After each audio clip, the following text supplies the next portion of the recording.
In today's video, you'll learn 6 habits that will make people love being around you, with examples from a celebrity that is almost universally loved, Ryan Gosling. Most people go into conversation wanting to be liked. This can massively backfire if done wrong, making you look needy and insecure. So instead of going into a conversation thinking, I hope they like me, go into it with the intention to have fun. This mindset shift can completely change your social life. If you want a specific technique to make conversation more fun, play around with absurd analogies. Here's an example from Ryan talking about a dog he rescued while filming Nice Guys. There's a little dog, it's below 0, and I thought, oh, what harm can it do? And I let it in the house. When I came back from work, it was like a fecal Jackson Pollock. It was just...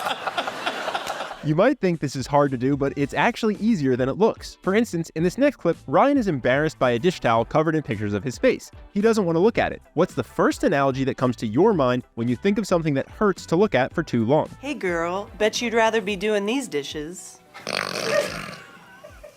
That's what this woman thinks you say. It's like looking at the sun. It is. I can't stare directly at it. One trick to get the biggest laugh possible is the mind's eye method. Create a ridiculous mental image in the person's mind. For example, listen to how Ryan describes Emma Stone's reaction after being lifted over his head for a dance scene in their movie Crazy Stupid Love. Ryan lifts me over his head and what did I do, Ryan? I've never had this happen, but I imagine if a possum fell out of a tree and started trying to scratch your eyes out, it would be something similar. If you're on the quieter side, there's another easy way you can use absurdity to make your conversations fun. Deadpan humor. The danger of deadpan humor is if people don't get that you're joking, it can create awkwardness. So a good general rule with deadpan delivery is to be absurd enough to make it obvious that you're joking based just on your words. What's your favorite children's book to read to your kids? The Grapes of Wrath. It's a nice short story. Yeah. Just talk to me about friends and family receiving this new look. Are they supportive?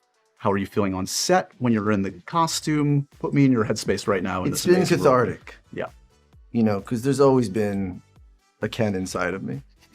It's the role I was born to play. Yeah.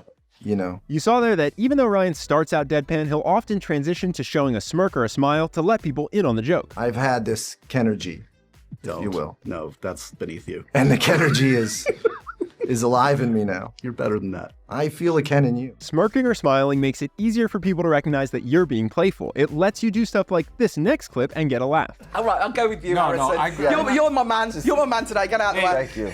Do you guys need help with the cameras? Can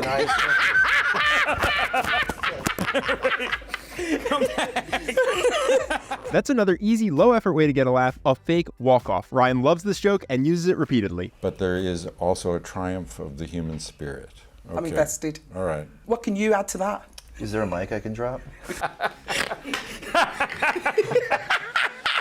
Now, being fun is a great start to a conversation, but it won't automatically make people admire you. One reason Ryan is so admired is because he's a good-looking famous actor. That's tough for the rest of us to copy. But Ryan is also admired for his confidence, and that is something we can all massively improve if we train it the right way. This might seem counterintuitive, but one of the best ways to both look and feel more confident is by telling funny, embarrassing stories from your past. You look confident because you're willing to share parts of yourself that many people would try to hide. And you feel more confident because you start to internalize that you don't have to be perfect for people to like you. As an example of this, listen to Ryan lean into the embarrassment after Graham Norton shows a video of him in a dance contest as a kid. I wish I could say someone said, here, you have to wear this. But that was my idea. I thought, I have a vision for this number. It's purple and silver hammer pants.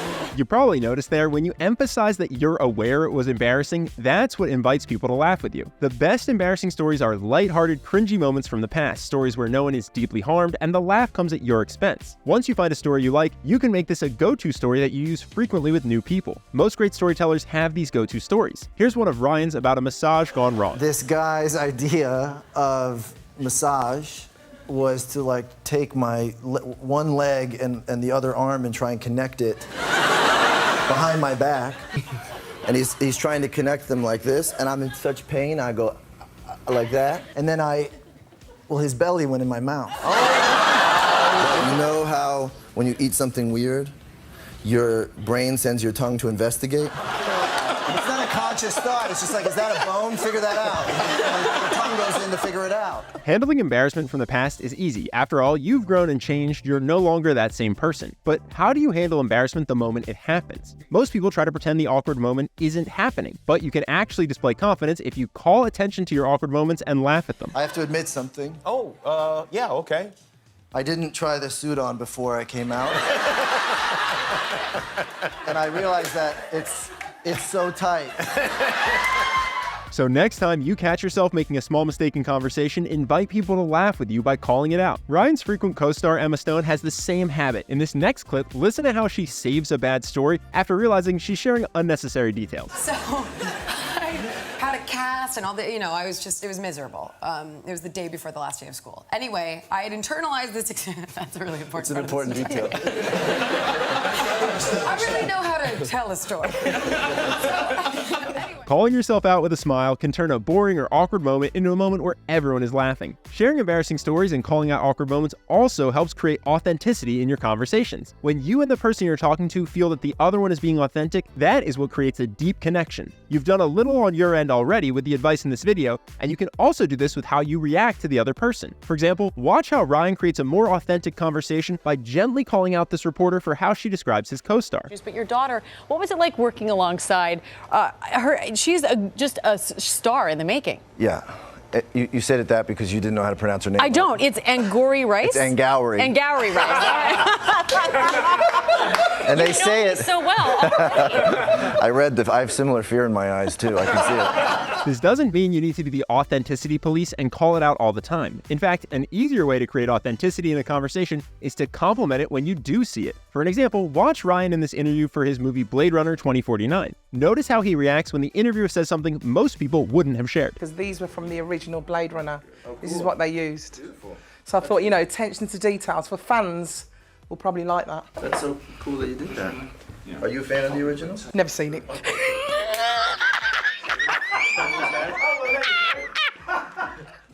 I appreciate your candor. Complimenting authenticity is a great way to encourage more of it. It'll also make people feel good around you. Too often, people think of conversation simply as an exchange of information. A huge part of someone wanting to see you again is their emotional experience when they're around you. An important caveat here, do not be fake. But if you see something in someone that you genuinely admire, tell them. Show that you like who they are. Thank you so much. Thanks for having me. He's a nice guy. The nice guy. A funny guy. Oh, that's a nice way to isn't it? You see how I did that? You like how I did that? Okay. You should do this professionally. You're good at this.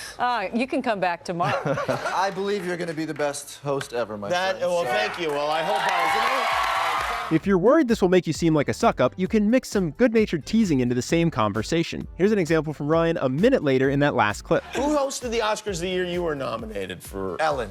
Ellen, okay, and yeah, she did a fantastic job. She did a great job. Yeah, I'm not going to be as good as her, definitely.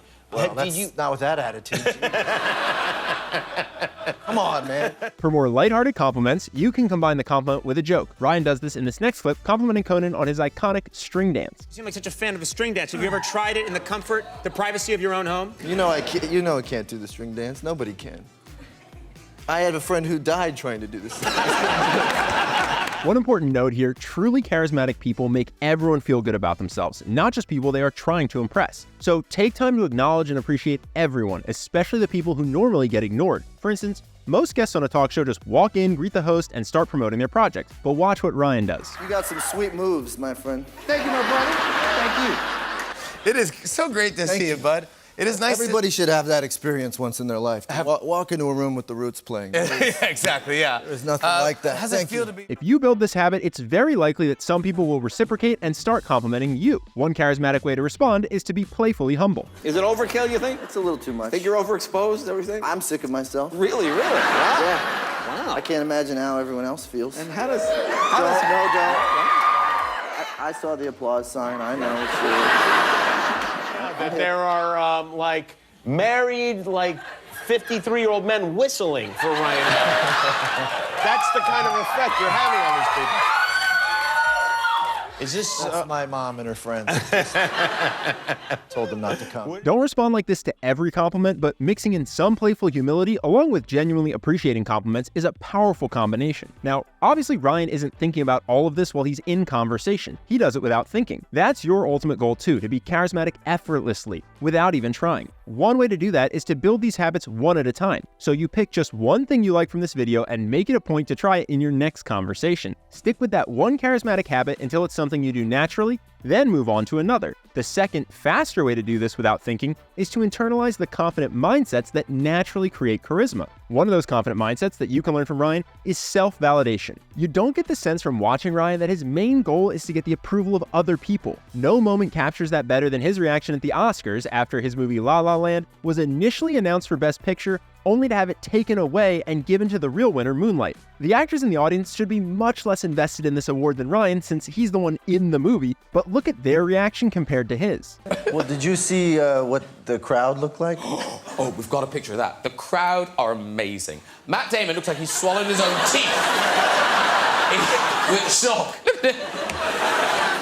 I mean, it was like they were watching their childhood homes catch fire. This viral moment was something many people found extremely admirable. In a situation where most people would be upset, he's totally unfazed and can even find humor in it. This calm, centered, lighthearted attitude is something that draws people to you. Listen to Ryan explain how he's able to stay so cool and calm in that moment. I thought someone had been hurt. You know, the way everyone was talking amongst themselves, it felt like someone had a heart attack or worse, and it felt like someone was in danger. And then I found out that they just read the wrong name. Ryan maintains perspective. He realizes that at the end of the day, the Oscar is a little 13-inch trophy. It's not life or death. Now, you probably aren't an actor going up for an Oscar, so what can you learn from this to carry yourself with unshakable confidence in your own life? So much of confidence is simply internalizing that the stakes aren't that high. People see someone they're attracted to and they freeze up, heart racing, breath quickening, unable to muster the courage to say anything. Or you have an interview, date, presentation, whatever, and you don't present yourself well because you're too nervous to be your best self. It is a superpower to go into a conversation and really feel that you don't need anything from it. Sure, you'd like the job, the date, whatever it might be, and that's okay. Want it, don't need it. You'll have other opportunities, and no matter what happens, you'll be okay. If you can internalize that belief, suddenly you radiate confidence without even trying. Suddenly things just come easy to you, and you're making incredible impressions wherever you go. You might think building this type of deep confidence will take you a long time, or maybe you think it's impossible for you, that you could never actually feel this way. But building deep, unshakable confidence is way easier than you think. With the right game plan, you can become significantly more confident in just a few weeks. If you want the fastest way I know to take your confidence and charisma to the next level, you may like our 30-day video program, Charisma University. Just listen to some of the things our past members have said. I had confidence in some areas, but not in others. Then Charisma University changed that for me. Since beginning the program, I have seen noticeable changes in my life. It has helped me unlock the confidence that comes with knowing that I can go into any social situation and crush it. I wasn't truly confident. I was constantly seeking validation and cared too much about other people's opinions. But now my life has improved tremendously because of CU. I find it way easier to connect with people, to have great interactions, and to be happy even if things don't go the way I wanted them to. Taking this course has been one of the most impactful decisions of my life. I can't recommend it enough. Thank you so much for this program. After going through Charisma, I've made more friends, have higher self-esteem, and can more easily talk to people I don't know. I've solidified my values, and I know who I am. We guarantee Charisma University will change your life. That means you can take the entire course, and if you don't think it's worth every penny, you can refund yourself from right inside the program. If you want to see if it's right for you, click the link on screen now or in the description below. Either way, I really hope you enjoyed this video, and I'll see you in the next one.